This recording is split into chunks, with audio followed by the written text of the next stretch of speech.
ये Wheatstone bridge एक circuit structure है जिसमें R1 R2 R3 R4 ऐसे किनारे किनारे और बीच में R5 होता है, यहीं पे गैल्वेनोमीटर भी होता है। ये जानबूझ के हमने लगाया है। तो इसका मतलब देखो है क्या, तो मैंने कहा कि ब्रिज में दो कंडीशन आती है, एक होती है बैलेंस ब्रिज, एक होती है अनबैलेंस्ड ब्रिज। R1 के सामने वाला रेजिस्टेंस कितना है, R3, और R2 के सामने वाला रेजिस्टेंस कितना है, R4। ठीक है ना। तो अगर ये ब्रिज बैलेंस है तो R1 इंटू R3 की वैल्यू जो है R2 इंटू R4 के बराबर होनी चाहिए, ये रूल है। अनबैलेंस्ड अगर है, बहुत क्लियर सी बात है कि अगर अनबैलेंस्ड होगा ना तो ये प्रोडक्ट सेम नहीं होगा। बस एक ही रूल है कि R1 into R3 is not equal to R2 into R4।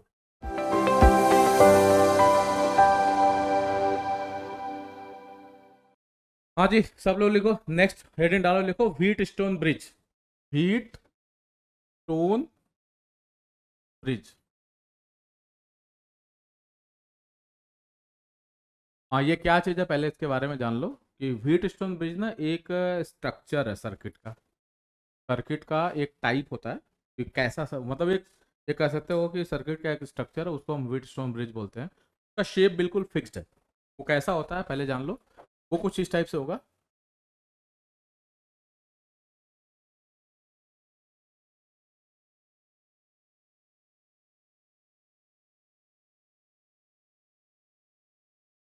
हाँ, ये पॉइंट हो गया ए, ये पॉइंट हो गया बी। इसका मतलब ये हो गया कि हमारी करंट जो होगी यहाँ ए के थ्रू एंटर करेगी और बी से बाहर आएगी। उल्टा भी हो सकता है कि बी से एंटर करे, ए से बाहर आए।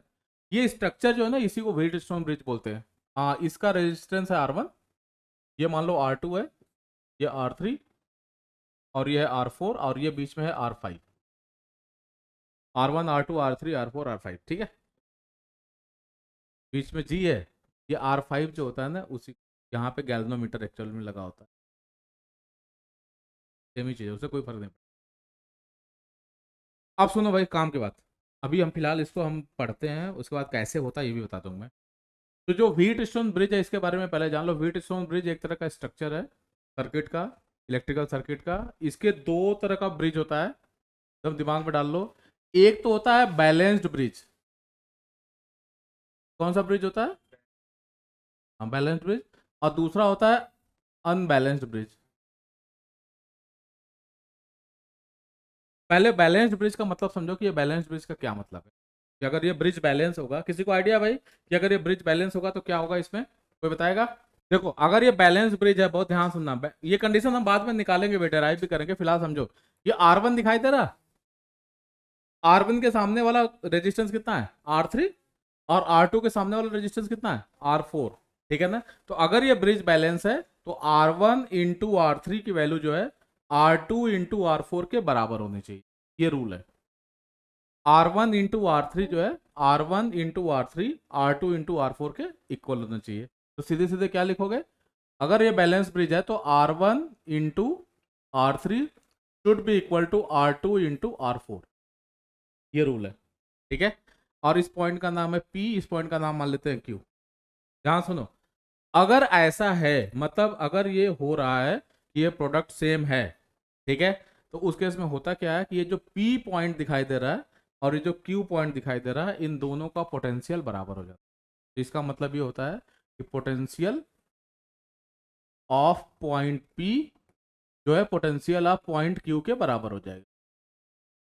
ध्यान सुनो, अगर ये प्रोडक्ट सेम है तो P पॉइंट और Q पॉइंट का पोटेंशियल सेम हो जाएगा। विनायक समझ में आई बात।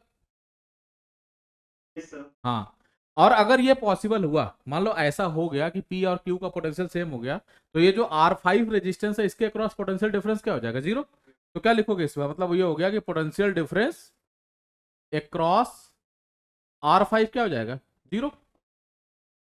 और इसका मतलब ये होता है कि करंट कहां पे, इन R5 क्या हो जाएगा भाई, जीरो। या गैल्वेनोमीटर जिसको बोल रहे हो, वहां पे करंट क्या हो जाएगी, जीरो। और इसका मतलब ये होता है, ध्यान रखना, ये जो R5 है इसको हम रिमूव कर देते हैं, रिमूव्ड, कट कर देते हैं, हटा देते हैं, ठीक है, रिमूव्ड। ये हट गया। और अगर ये हट गया तो बताओ सर्किट कैसा बन गया। देखो, देखो कुछ ऐसा बन जाएगा ना।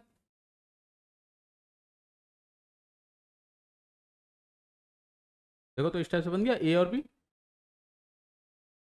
चलो देखो ध्यान से भाई, अगर ये R5 हट चुका है तो ये R1 है, ये R2, ये R3 और R4। ध्यान रखना, फिर से बोल रहा हूं मैं कि अगर ये बैलेंस ब्रिज है तो R1 इंटू R3 की वैल्यू R2 इंटू R4 के बराबर होनी चाहिए, मतलब आमने सामने का प्रोडक्ट सेम होना चाहिए। और अगर ऐसा हो गया तो इस P पॉइंट का पोटेंशियल और Q पॉइंट का पोटेंशियल क्या होगा, इक्वल होगा।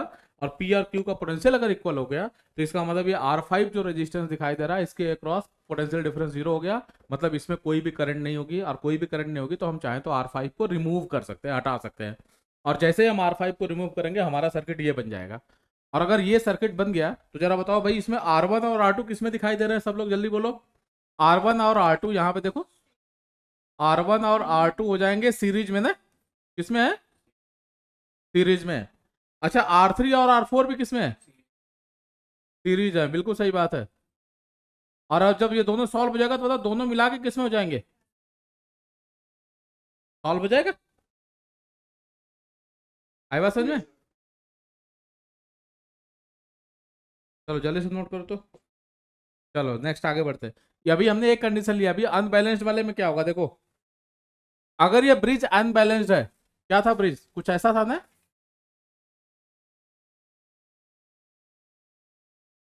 ध्यान से देखो भाई,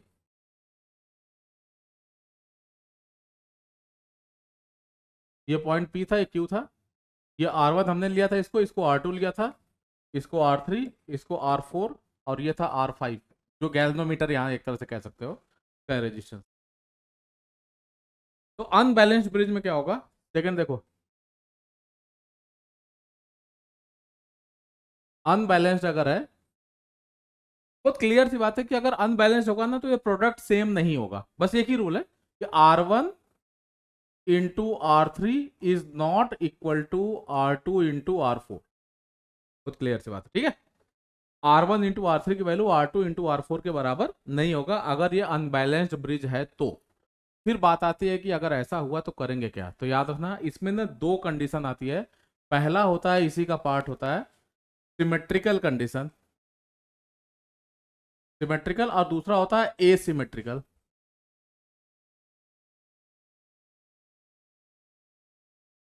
पहले सिमेट्रिकल का मतलब समझ लो क्या है।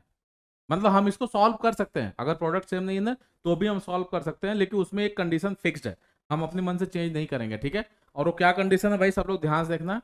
उसके लिए क्या होगा कि ये जो हमारा ब्रिज है,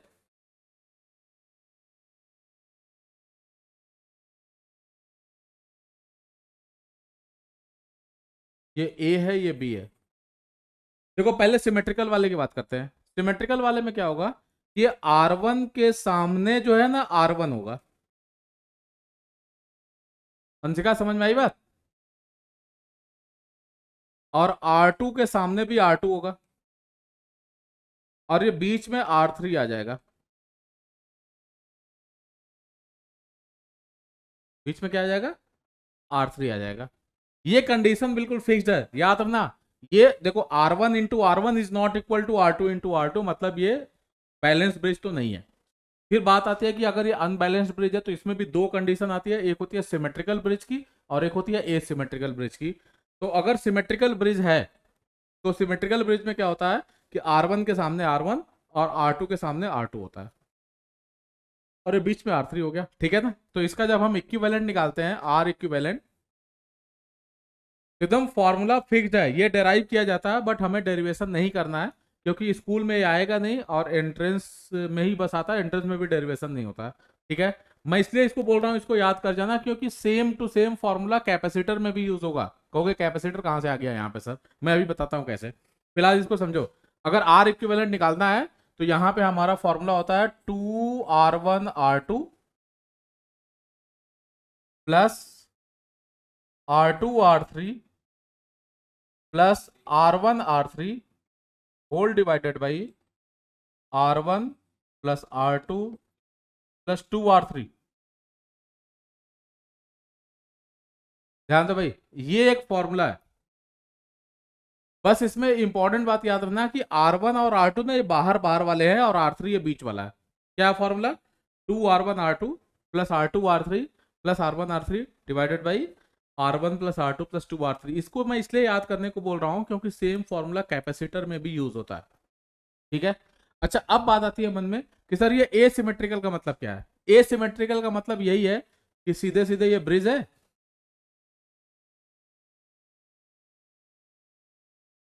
ये हो गया ए, ये हो गया बी, ये है R1, ये है R2, ये है R3, ये है R4, और ये बीच वाला R5 था। इसमें R1 into R3 is not equal to R2 into R4 है, ये तो है ही। साथ साथ कोई सिमेट्री भी नहीं है ना, तो याद रखना एसिमेट्रिकल ब्रिज को सॉल्व करना इजी नहीं है। नॉर्मली तुम्हारे को नहीं आएगा, ये कभी नहीं आएगा, मतलब ये नॉट इन सिलेबस लिख सकते हो, नॉट इन सिलेबस। ठीक है, मतलब तुम कंपटीशन में भी नहीं आएगा, एटलीस्ट नीट वगैरह में तो नहीं आएगा, 100% कंफर्म। मेंस में भी नहीं आएगा, एडवांस में आने के चांस हैं, उसका मेथड लेकिन अलग होता है, वो मैं बताऊंगा। उसको हम बोलते हैं नोडल मेथड। ठीक है। हाँ भाई, पहले इसको समझते रहना, सारा तुम भेजते रहना आराम से, तब तक मैं समझाता हूँ सबको। तो ये समझ में आया। तो ये एक बार मैं फिर से जल्दी से बता देता हूँ, ये व्हीट स्टोन ब्रिज है क्या चीज। व्हीट स्टोन ब्रिज ना एक सर्किट का स्ट्रक्चर होता है कुछ इस शेप का। ठीक है, पीछे से बैक चले जाते हैं एक बार। ये व्हीट स्टोन ब्रिज एक सर्किट स्ट्रक्चर है जिसमें R1 R2 R3 R4 ऐसे किनारे किनारे, और बीच में R5 होता है, यहीं पे गैल्वेनोमीटर भी होता है। गैल्वेनोमीटर का रेजिस्टेंस ही एक तरह से R5 है। ठीक है, ये जानबूझ के हमने लगाया है। तो इसका मतलब देखो है क्या, तो मैंने कहा कि ब्रिज में दो कंडीशन आती है, एक होती है बैलेंस ब्रिज, एक होती है अनबैलेंस्ड ब्रिज। जब ये ब्रिज अगर बैलेंस हुआ, अगर ये ब्रिज बैलेंस है, तो ये प्रोडक्ट आमने सामने का सेम होना चाहिए, मतलब R1 into R3 should be equal to R2 into R4 होना चाहिए, रूल है। अगर ये प्रोडक्ट होल्ड कर रहा है, मतलब ये बराबर है, ये क्वालिटी अगर होल्ड कर रही है, मतलब ये अगर फॉलो हो रही है, तो इसका मतलब ये हो गया कि उस समय P पॉइंट और Q पॉइंट का पोटेंशियल सेम हो जाएगा। तो P और Q के बीच में जो रेजिस्टेंस बता हुआ है, या जो गैल्वेनोमीटर है R5, उसके अक्रॉस पोटेंशियल डिफरेंस जीरो हो जाएगा, उसमें करंट जीरो हो जाएगी। तो एक तरह से हम उसे काट करके बाहर निकाल सकते हैं, हटा सकते हैं। आई बात समझ में। कट करके रिमूव कर दिया। और जब इसको तुम रिमूव कर दोगे, तो क्या बचेगा तुम्हारे सामने, देखो तो R5 हटा दो तो यही तो बचेगा। और अगर ये बचा, तो R1 और R2 किस में दिखाई दे रहे हैं अब, सीरीज में। सिमिलरली R3 R4 भी किस में दिखाई दे रहे हैं, सीरीज में। और फिर दोनों मिला के किस में हो गए, पैरेलल में। हम सर्किट को सॉल्व कर लेते हैं। ये इक्विवेलेंट रेजिस्टेंस निकालने के लिए ही बनाया गया। ठीक है। अब सेकंड केस होता है इसमें कि अगर हम बोलते हैं कि अनबैलेंस्ड ब्रिज है, तब क्या होगा। तो अनबैलेंस्ड ब्रिज हुआ तो ऑब्वियस है कि R1 इंटू R3 जो है R2 इंटू R4 के बराबर नहीं होगा। तो उसमें भी दो कंडीशन आती है। अगर ये अनबैलेंस्ड है तो भी दो कंडीशन है, और दो कंडीशन क्या क्या है। एक तो ये होता है सिमेट्रिकल, और एक होता है एसिमेट्रिकल। पहले हम सिमेट्रिकल की बात करते हैं। सिमेट्रिकल हुआ तो आमने सामने का सेम रेजिस्टेंस होता है, जैसे R1 है तो इसके सामने R1 होगा, R2 है तो इसके सामने क्या होगा, R2 होगा, और बीच में हो गया R3। तो इसको सॉल्व करने के लिए ये फॉर्मूला आता है इक्विवेलेंट रेजिस्टेंस निकालने के लिए। ये तुम याद कर लो, इसलिए याद कर लो क्योंकि इसका डेरिवेशन कर सकते हो। ठीक है ना। बट वही है ना, जबरदस्ती का डेराइव करके कोई मतलब नहीं है, क्योंकि ये स्कूल में आएगा नहीं और एंट्रेंस में डेरिवेशन आते नहीं है। तो सीधे सीधे आर इक्विवेलेंट का फॉर्मूला क्या है, 2R1 R2 plus R2 R3 plus R1 R3 divide by R1 plus R2 plus 2R3। कहोगे सर अगर ये सिमेट्रिकल भी नहीं है, अनबैलेंस्ड है लेकिन सिमेट्रिकल नहीं है, तो फिर कुछ भी रैंडम सा होगा, और रैंडम सा होगा तो हमारे सिलेबस का पार्ट नहीं होता। वो कर सकते हो, लेकिन उसके लिए नोडल मेथड एक चीज होती है, वो मैं बाद में तुम्हें समझा दूंगा कि क्या चीज होता है, कभी क्वेश्चंस में बता दूंगा। हाँ भाई, इतनी बात समझ में आ गई सबको। चलो अब हम एक काम करते हैं, कैपेसिटर में भी यही चीज होती है ना, सेम चीज। तो कैपेसिटर के लिए भी साथ साथ बता देता हूँ मैं, ध्यान से देखना। बिल्कुल सिमिलर है, कोई डिफरेंस नहीं है। मैं यहाँ सामने डायग्राम बना रहा हूँ, ध्यान से देखना। ये रेजिस्टेंस था,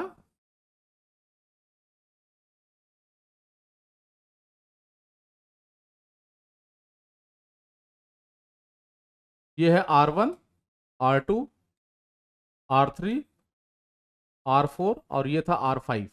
ये ए पॉइंट था, ये बी पॉइंट था।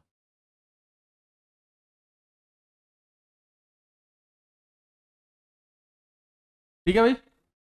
बिल्कुल सेम टू सेम यहाँ पे होता है, कैपेसिटर के लिए भी बिल्कुल सिमिलर होता है। वहां पे क्या होता है, एक कैपेसिटर हो गया, दूसरा हो गया, तीसरा, चौथा, ये ए हो गया, ये बी हो गया। देखो तो बिल्कुल सिमिलर दिख रहा है उसी टाइप से। यहां पे देखो ये C1 C2 C3 और ये C4। अच्छा सुनो एक इंपॉर्टेंट बात, अक्सर ना किताबों वगैरह में ना कभी कभार बैटरी यहाँ दोनों पॉइंट में कनेक्ट हो जाती है। याद ना, इस P पॉइंट और Q पॉइंट में अगर तुमने बैटरी कनेक्ट कर दी तो ये व्हीटस्टोन ब्रिज नहीं रहेगा, क्योंकि फिर तो ये पैरेलल हो जाएंगे ना यार सारे। देखो ये सीरीज सीरीज और फिर पैरेलल हो जाएगा, समझ में आएगा, ध्यान रखना, अक्सर कंफ्यूजन हो जाता है इसमें। देखो सेम चीज है ना, ये C5 हो गया, बिल्कुल सिमिलर है। बताओ इसमें बैलेंस की कंडीशन क्या थी? इसमें बैलेंस की कंडीशन थी R1 into R3 should be equal to R2 into R4। यहां पे बताओ बैलेंस की कंडीशन क्या होगी? C1 into C3, C1 into C3 equal to क्या हो गया? C2 into C4। ये बैलेंस की कंडीशन है, ये दोनों के लिए सेम है, ठीक है। अच्छा अनबैलेंस हुआ तो, अनबैलेंस होगा तो यहां पे क्या फॉर्मूला होता था? ये कुछ ऐसा होता था, पहले तो ये समझो, सर्किट तो ऐसा बनता है ना।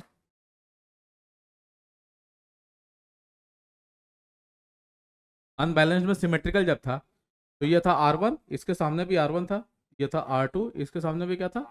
R2 था, और ये बीच में R3 था, ध्यान रखो, बीच वाला R3 था। यहाँ पे क्या था? ये ऐसे हो गया,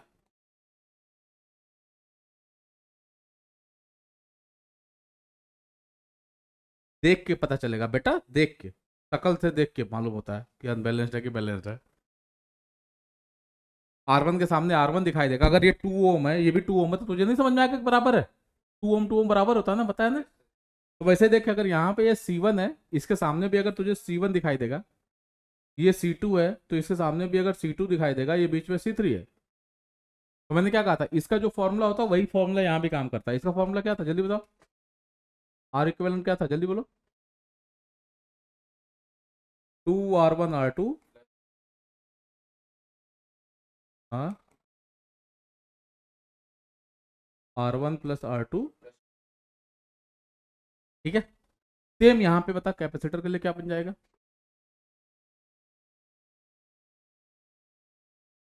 C2 C3, हाँ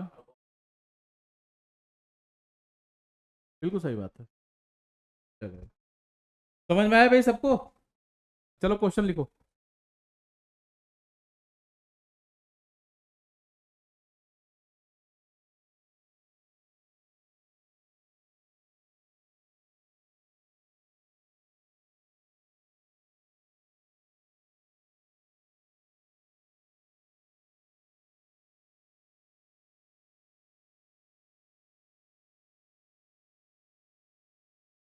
चलो भाई सब लोग सॉल्व करो।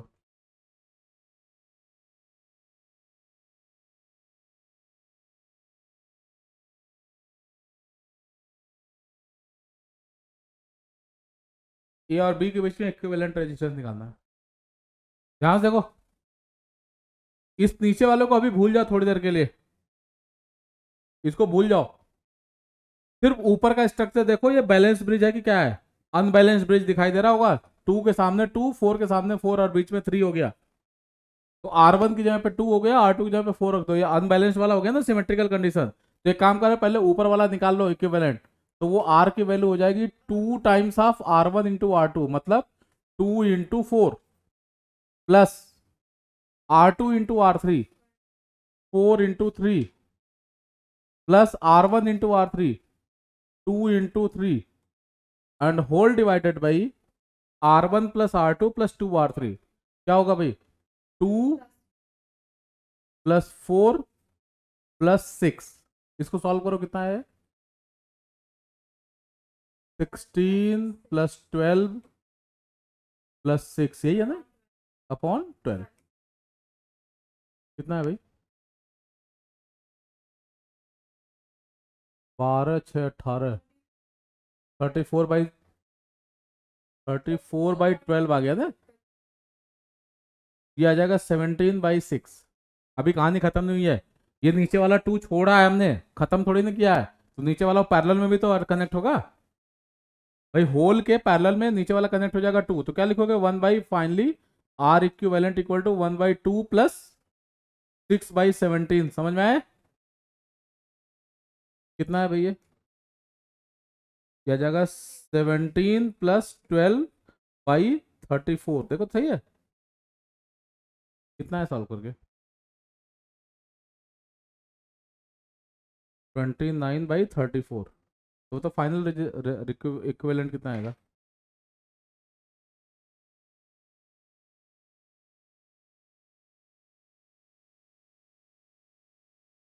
इशिका, आकृति, तुम लोग को समझ में आए? चलो नेक्स्ट करो। एक और क्वेश्चन लिखो तो तुम लोग सब लोग।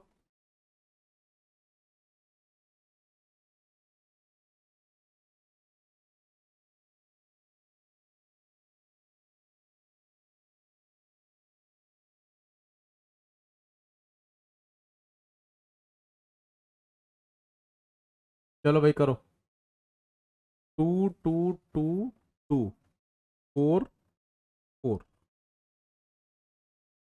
करो जरा इक्विवेलेंट निकालो ए और बी के बीच में। चलो अब सब लोग देखो ध्यान से, मैंने क्या कहा, जंक्शन के सबके नाम लिख दो। तो देखो इसका नाम रखा मैंने सी, इसका नाम रखा डी, इसका नाम रखा ई, इसका नाम रखा एफ।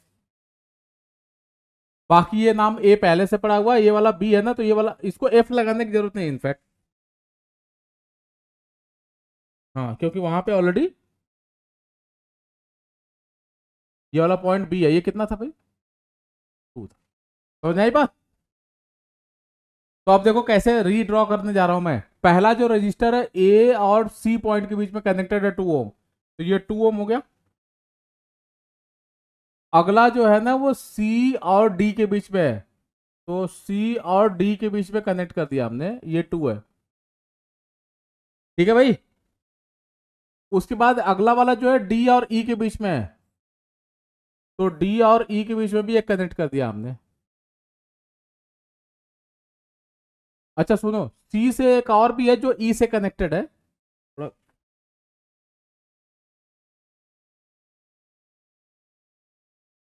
डी और ई के बीच में था ना, ये 2 है।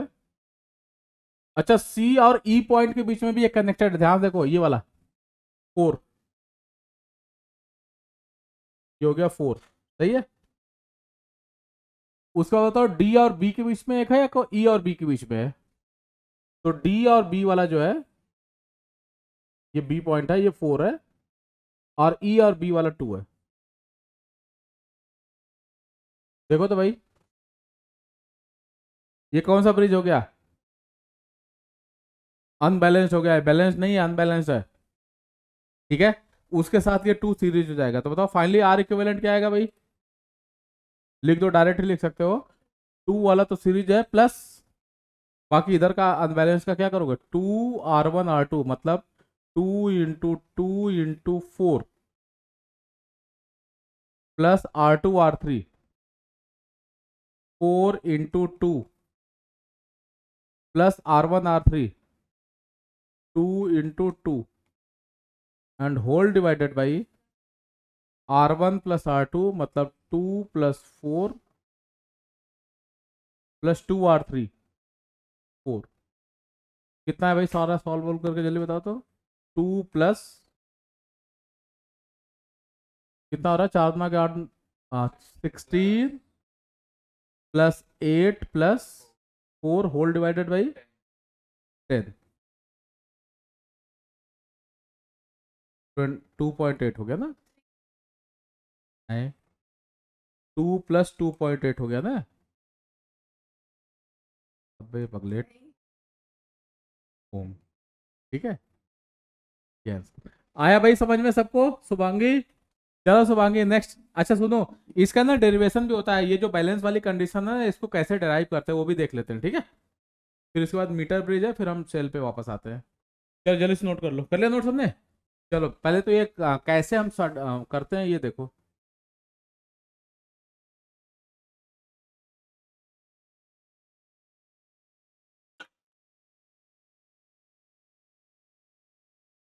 ये वही है, गैल्वेनोमीटर है। ये R5 है, R1, R2, R3, R4। ये पॉइंट P हो गया, ये पॉइंट हो गया Q। इस पॉइंट का नाम हो गया A, इस पॉइंट का नाम हो गया B। ध्यान से देखो भाई, इसको हम कंडीशंस निकालने जा रहे हैं। मान लेते हैं, सपोज करो यहाँ से आई करंट जा रही है, इधर की ओर अगर I1 गई और इधर की ओर अगर I2 जा रही है, ठीक है। ध्यान से देखो, इधर से I1 गई है, यहाँ पे मान लेते हैं कि I3 आ गई, तो बताओ इधर के साइड में कितनी आएगी? I1 minus I3। ये समझ में आया सबको कि नहीं भाई? देख लेना एक बार। सिमिलरली इधर से I2 जा रही है,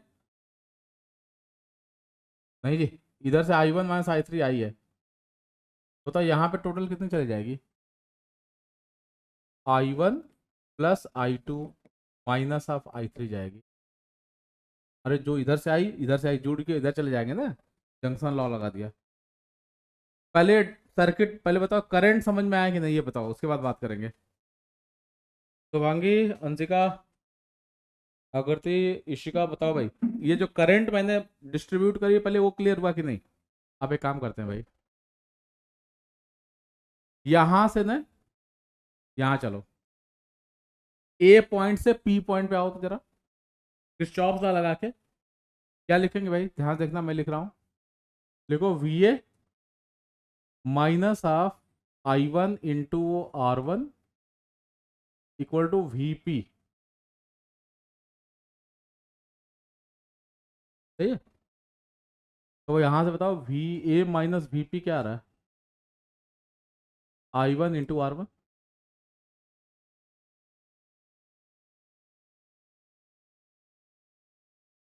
आया समझ में? सिमिलरली बताओ V P minus V B क्या हो जाएगा?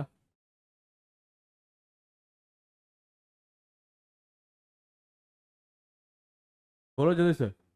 I3 into R2। समझ में आया?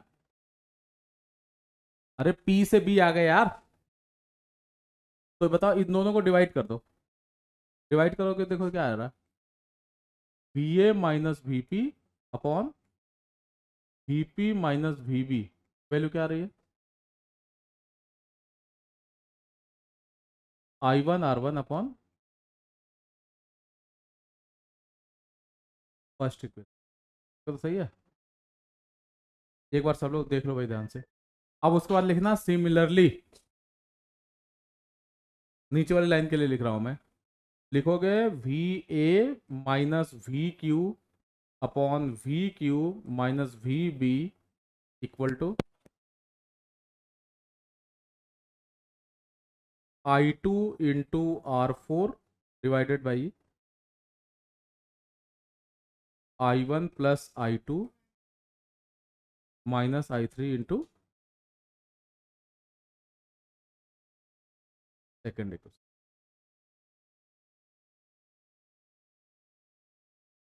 आया समझ में भाई? अब लिखोगे क्या? For balanced bridge, for balanced bridge,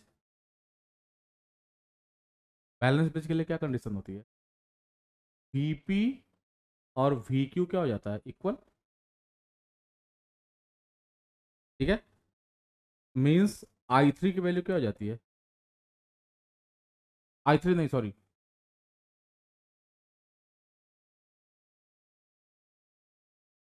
I1 minus I3 क्या हो जाएगा? ठीक है। और अगर ऐसा हो गया तो जहां पे Q है वहां पे P लिख सकते हो, तो लिखोगे from first and second equation, from first and second equation क्या लिखेंगे भाई?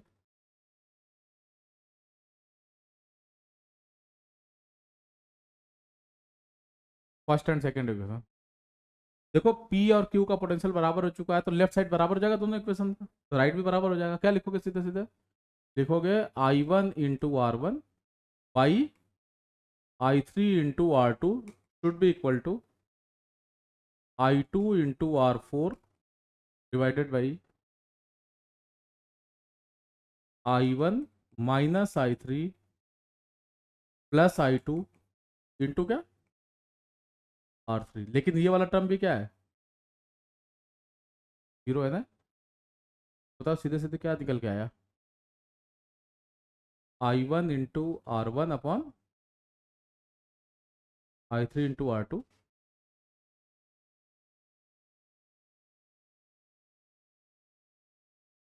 इक्वल टू I2 इंटू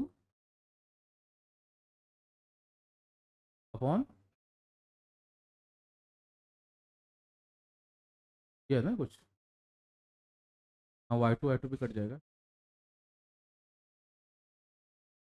और जानते हो अगर I1 माइनस I3 जीरो हो गया है ना, तो I1 और I3 भी बराबर, सॉरी भाई I1 माइनस I3 जीरो है ना, ध्यान से देखो I1 माइनस I3 क्या है, तो इसका मतलब I1 इक्वल टू क्या हो गया, तो ये भी तो कट जाएगा। क्या रिलेशन आया, R4/R, ये प्रोडक्ट रेशियो फॉर्म में है, इसी को प्रोडक्ट फॉर्म में कैसे लिखोगे, R1 into R3 should be equal to क्या, मैंने प्रोडक्ट फॉर्म में जानबूझ के बताया है क्योंकि रेशियो फॉर्म में ना गलत होने के चांस होते हैं, अक्सर भूल जाता है, ठीक है। चलो नेक्स्ट हेडिंग डाल, लिखो metre bridge, metre bridge, metre bridge. हाँ लिखो इसमें, it is an electrical device, it is an electrical device, it is an electrical device that is use to measure, या that is use to find लिखना, that is use to find, that is use to find value of an unknown resistance, value of an unknown resistance, value of an unknown resistance with the help of known resistance, with the help of known resistance, मतलब एक unknown resistance की value known resistance के respect में निकालनी होती है, with the help of a known, KNOW, known resistance, ठीक है। लाइन छोड़कर लिखना, लिखो वर्किंग ऑफ, लिखो working of metre bridge, working of metre bridge depends on, या बेस्ड ऑन ऐसे लिखना, based on, based on balanced Wheatstone bridge, based on balanced Wheatstone bridge, ये बैलेंस्ड व्हीट स्टोन ब्रिज पे काम करता है, ये बैलेंस्ड व्हीट स्टोन ब्रिज, समझाया भाई सबको। ये क्या है पहले इसको समझो, स्कूल में गए होगे देखा भी होगा तुमने, एक ना ऐसे एक टेबल होती है, समझो भाई ध्यान से, ऐसे एक मीटर लंबी टेबल होगी, ठीक है, और उस टेबल के ऊपर ना एक स्केल लगा हुआ होता है नीचे, पता नहीं तुम लोगों ने देखा है कि नहीं, ऐसे एक स्केल लगा हुआ होगा, 1 मीटर लंबी है इसीलिए इसको मीटर ब्रिज भी बोलते हैं, ठीक है। और इसके ऊपर ना एक वायर बंधा हुआ होता है, होमोजीनियस वायर होता है यहां से लेके यहां तक, होमोजीनियस का मतलब होता है कि जिसकी थिकनेस जो होती है ना सब जगह सेम होती है, मतलब रेजिस्टेंस पर यूनिट लेंथ क्या रहेगा, सेम रहेगा। ये एक वायर हो गया,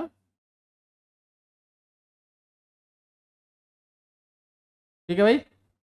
उसका जानते हो कॉपर की प्लेट होती है, पट्टी होती है, उनको ना यहाँ से ऐसे बांधा जाता है, ये प्लेट होती है ऐसे,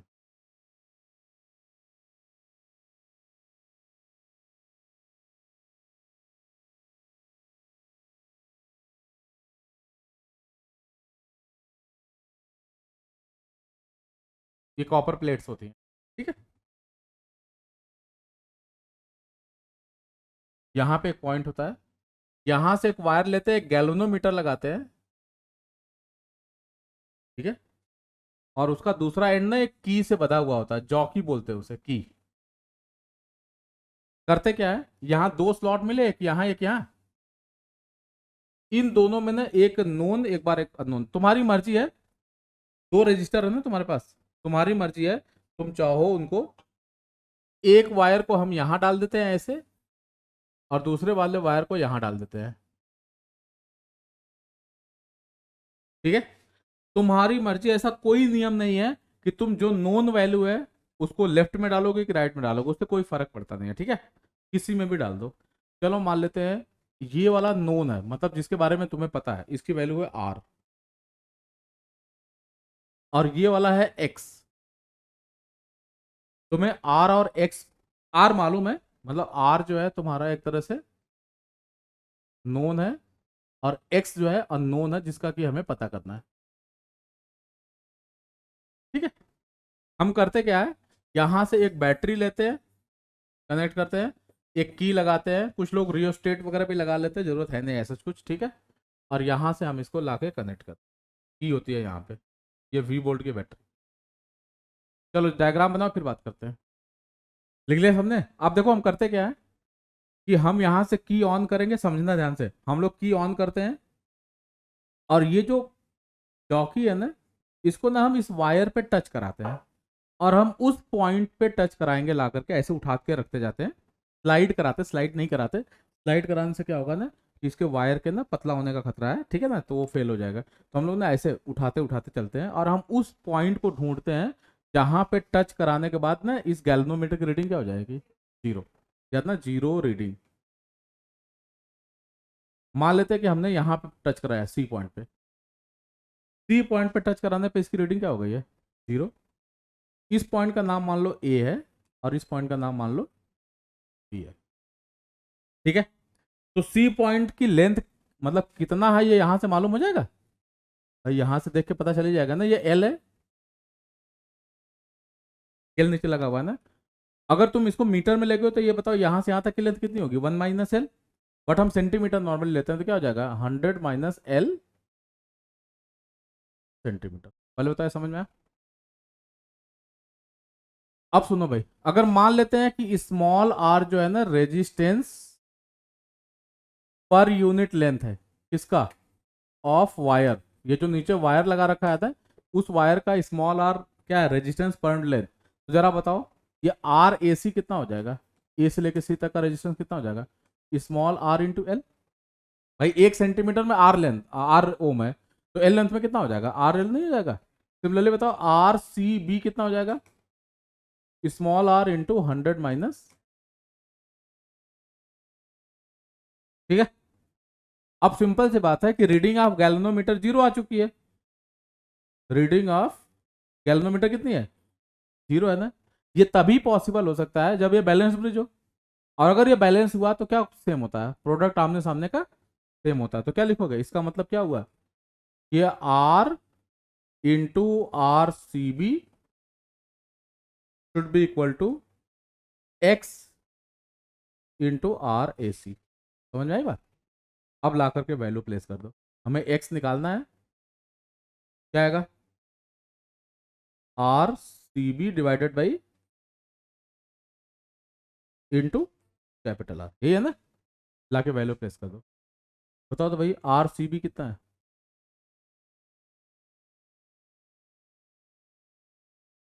जल्दी बोलो कितना है। हाँ, small R into 100 - L divided by small R L into, बताओ फाइनली यहाँ से एक्स की वैल्यू क्या आ रही है, 100 - एल इंटू। इंपॉर्टेंट बात सुनो, अगर तुमने एक्स और आर का पोजीशन बदल दिया तो जानते क्या होगा, ये फॉर्मूला उल्टा हो जाता है। समझ आई बात? अगर तुमने एक्स को राइट में के बजाय लेफ्ट में रख दिया तो ये फॉर्मूला भी उल्टा हो जाएगा, बाकी कोई फर्क नहीं पड़ता, बाकी सब कुछ सेम रहता है। ठीक है, जल्दी से नोट करो। चलो एक और क्वेश्चन सब लोग लिखो तो देखें।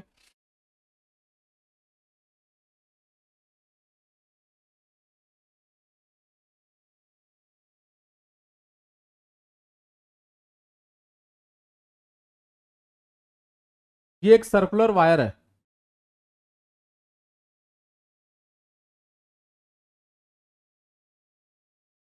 ए और बी पॉइंट के बीच का पोटेंशियल सॉरी रेजिस्टेंस निकालना है।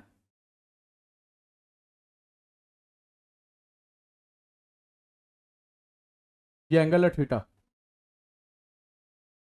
थोड़ा सा क्वेश्चन कुछ ऐसे है कि जो सर्कुलर वायर है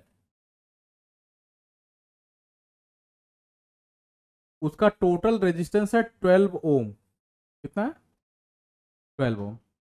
इसकी रेडियस वगैरह कुछ भी ले लो, कोई फर्क नहीं पड़ता उससे, ठीक है। इसकी रेडियस मान लेते हैं स्मॉल आर है, ठीक है।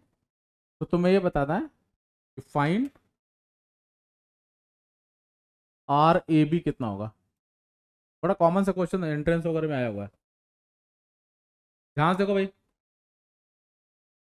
देखो ये पॉइंट है एक तरह से ए, ये पॉइंट है बी, बी इसी को मान लो, ये मान लेते हैं पॉइंट है सी और ये पॉइंट है डी। एक बात बताओ, ये जो लेंथ है A D C, sorry A D B, कितनी लेंथ होगी भाई, कोई बताएगा? लेंथ ए डी बी कितना होगा भाई? अरे arc by radius equal to angle होता है, तो ये हो जाएगा आर थीटा, अगर थीटा रेडियन में है तो। और जरा बताओ ये वाली लेंथ कितनी हो जाएगी ऊपर वाली, ए सी बी कितना हो जाएगा? 2 pi minus theta into R. ये 2 पाई समझ में क्यों किया मैंने? नहीं पता। हाँ भाई, हाँ पूरा एंगल 360 होगा ना, ठीक है ना। 360 डिग्री कितना होता है? 2 पाई रेडियन ना। ये फॉर्मूला तभी लगता है, arc by radius equal to angle था।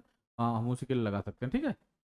तो क्या लिखोगे, ऊपर वाला एंगल हो गया 2 पाई माइनस थीटा और नीचे वाला थीटा है, तो angle equal to arc by radius लगाओगे, ये फॉर्मूला आ जाएगा। हाँ भाई अंशिका, ये लाइन समझ में आएगी नहीं पहले जितना मैंने बोला है? अब सुनो, पूरी लेंथ कितनी होगी भाई इस पूरे उसकी सर्कल की? 2 पाई आर, पूरा लेंथ कितना होगा? एक बात बताओ, 2 पाई आर की लेंथ में रेजिस्टेंस कितना है? 12 ओम। तो 1 में कितना होगा भाई? 12 divided by 2 pi small R, यही तो होगा। 12 डिवाइडेड बाई 2 पाई आर, ये हो गया तुम्हारा रेजिस्टेंस पर यूनिट लेंथ। समझ में आई बात? तो एक बात बता, नीचे वाली लेंथ भी मालूम है, ऊपर वाली लेंथ भी पता है, तो जरा बताओ तो जल्दी से फिर आर ए डी बी कितना होगा? अरे भैया ये रेजिस्टेंस ही तो हो गया, ये कितना होगा?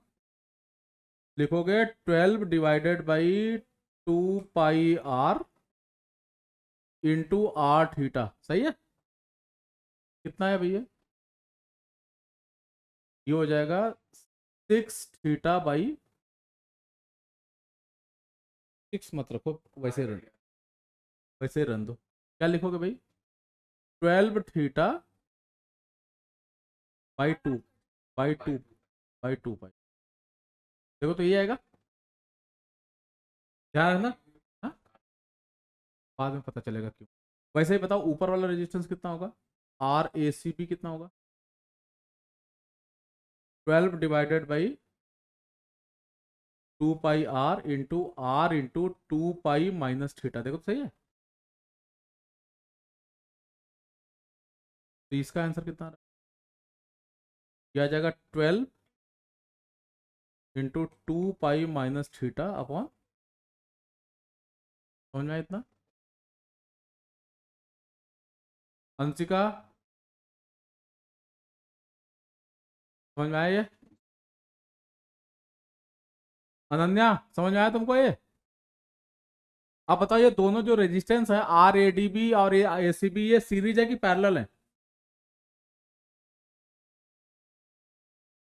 इशिका, ये दोनों रेजिस्टेंस सीरीज है कि पैरेलल है भाई? अरे एक रेजिस्टेंस ये है, एक रेजिस्टेंस ये है, सीरीज है कि पैरेलल? पैरेलल होंगे, क्या होंगे?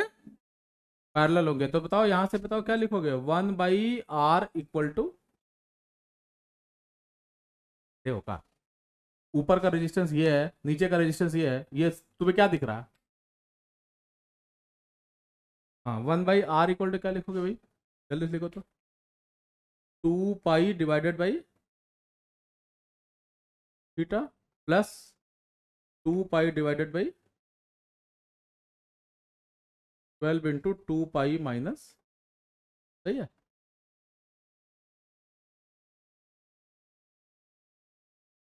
चलो तो सॉल्व करो जरा, देखते हैं क्या आ रहा है ये। इसको लिखो 2 पाई बाई 12 कॉमन लेना, क्या आ जाएगा भाई? 1/थीटा प्लस 1/2 पाई माइनस थीटा, समझ में आए? क्या है जी आंसर, देखो तेरा, दिस इज इक्वल टू हो जाएगा पाई/6, यहाँ पे हो जाएगा थीटा इंटू 2 पाई - थीटा, और ऊपर हो जाएगा 2 पाई - थीटा प्लस थीटा। कितना है भाई ये, सॉल्व करके जरा देखो तो। थीटा से थीटा कट गया, 2 पाई स्क्वायर हो गया ना वो, तो ये बेसिकली क्या आ जाएगा, पाई स्क्वायर/3 थीटा अपॉन 2 पाई - थीटा। देखो सही है, सही है भाई। तो ये 1/r आया, तो बताओ फाइनली आर की वैल्यू क्या आ रही है, यहाँ लिख देता हूँ मैं, 3 थीटा अपॉन, सॉरी इंटू 2 पाई - थीटा अपॉन, ये है फाइनल। एक बार देख लो, नोट कर लो सब लोग। मिलते हैं हम लोग अगली क्लास में, ठीक है, बाय बाय।